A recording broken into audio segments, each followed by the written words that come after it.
Knowledge is power, or at least it's helpful information. Hi, I'm Esther Ryder, broker owner of Ryder Realty. I want to share my knowledge of almost 20 years as a realtor to teach you some very helpful information every buyer and seller might want to know. Aimed with this information, you should feel more comfortable in the process, have some of your questions answered in advance, and be ready to find your agent and successfully buy or sell a home. Thanks for joining us. Hi everybody, today we're going to talk about a brokerage fee. Now, brokerage fee is a fee that some real estate companies charge per transaction, and it goes to the seller and the buyer that they're working with, but only if you're working with them. So for example, let's say company A charges a brokerage fee and company B does not. So company A lists a house and the company B buyer buys the house. So the company A listing house is going to be charged a brokerage fee. The person buying the house with company B is not.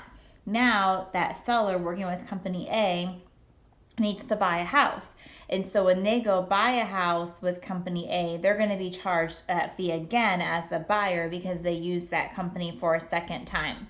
Now, why are there brokerage fees? The brokerage fee really, I call it a junk fee, but what it is it's a way for the real estate company to make extra money. That's it. That's the only purpose for it. It's like another stream of income. So for example, you already have the commission. That's one stream of income. And then some companies, they'll have, preferred whatever, title companies, lenders, whatever that looks like.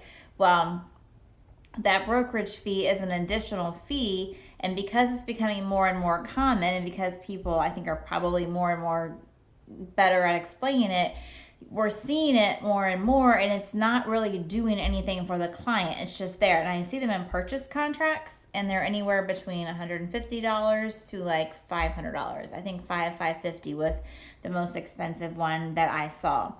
So because so many companies are doing these, a lot of realtors think that that's like normal or expected, or maybe they're even surprised if your company doesn't charge that. But the thing to remember is that that's not a fee that's getting you anything, but there's also nothing wrong with paying it, nor is it illegal to pay it. So they're not doing anything that they can't do. It's just you need to be aware of what you're getting for it. And the answer is nothing. Now, if you have a really good agent, then you are getting something. You're getting that chance to work with them. And of course, that's worth any fee. So here's an example. I have multiple agent friends who work at other companies throughout the country, and they're very, very good to the point that I would buy a house from them. I would refer them. I would be fine with that. But a lot of them have companies that charge a fee. My only request when I'm working with one of those companies and I know they charge a fee is don't charge it to my client. If I'm giving you a referral, I expect that to not come out of their pocket because that's not fair to them. And sometimes we can get that to work and sometimes we can't, because most companies, the brokers, the ones making the money, are not going to be like, oh yeah, you don't have to charge that for them. That's fine. Because again, that's an income source that they're counting on. Because if you have 10 transactions, they might not sell for the same amount of money. One could be a $75,000 sale. One could be a $750,000 sale. But they're both charged that $400 or $500, so you can see that it adds up pretty quickly per transaction, especially when you're charging both sides. So I wanted to explain that to you, what it is. I'm sure you see it. I'm sure some of you have been charged it. In case you're wondering, we do not charge that at Ryder Realty. I did work at one company years ago that charged it, and I hated it. There was no way around it. We had to charge it. We actually had a document that they had to sign. They had to sign a buyer's agency agreement for us to get paid. And so I would have those signed. That was just their policy, but it had right on there that they were charged $150 brokerage fee. And the unfortunate thing was they didn't have that fee when I started working there, and then they added it. And I didn't stay there very long. But I hated charging it because I knew that it wasn't really helping them get something extra out of the company, right? So it wasn't like that was giving them free staging or anything of that sort. It was just a fee that the company charged. Now, some people might say that's the cost of doing business. And I mean, it is. It's an upcharge that you're going to have when you go through the drive-in and the drive-in, not the drive-in, when you go through the drive-through and they say, do you want to make that a large for 30 extra cents? Do you want to get a large fry? it's the same thing. So again, it's not illegal, it's not bad. It's just, you just need to be aware of what you're paying for, because that is what I want you guys to know. And again, here's your big takeaway with this. A brokerage fee is another source of income or income stream for a brokerage, and that's fine.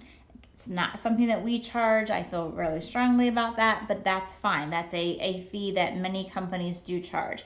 But the biggest takeaway is I don't want you to not use an agent that you have a relationship with that has done good for you, that's a good person, because they charge that fee. If you've been working with Sally and she's been great and she has shown up for you and she's, gotten you all these houses she sent you that made sense for what you're looking for, great. Don't be like, hey, you know what, Sally, I'm charging you because I saw the Ryder Realty episode where they talked about a brokerage fee and I don't want to pay that. I'm not saying that. Again, I have friends that work at other companies and they charge that, and that's fine. It is what it is, whatever.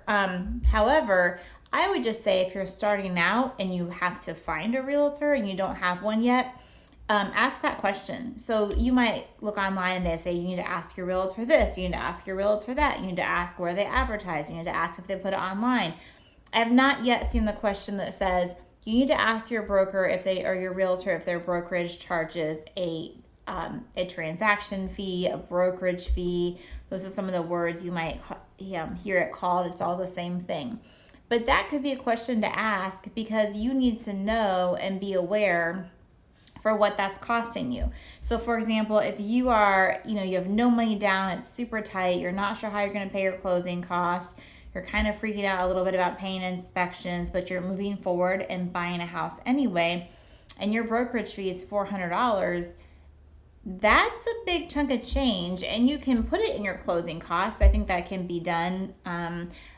Just remember though, then you're financing it. So just to be aware that maybe if you haven't picked a company or an agent to work with, when you're asking other questions about them, or you're kind of seeing if it's a good fit as you're basically interviewing each other, you can ask them that and find out if they charge it, and then just decide if that's what you want to do. Again, stay loyal to the ones that have been loyal to you and have taken great care of you. I'm thinking in my head a few girlfriend agents who are just phenomenal. And like I said, I would buy a house from them if I wasn't a realtor. And many of their companies charge those fees. So stay with them if they're good. Don't make that the deciding factor of whether you go with a company or not, but you need to keep that in mind of what that fee is and whether companies have it or not. So I hope that helped and gave you something to think about and just increased your knowledge on some real estate practices. That's what we want to do here. And I hope you have a great day. Have more questions after today's episode? Please reach out. You can find our information in the show notes. You can also follow us on Instagram and Facebook. Have a blessed day.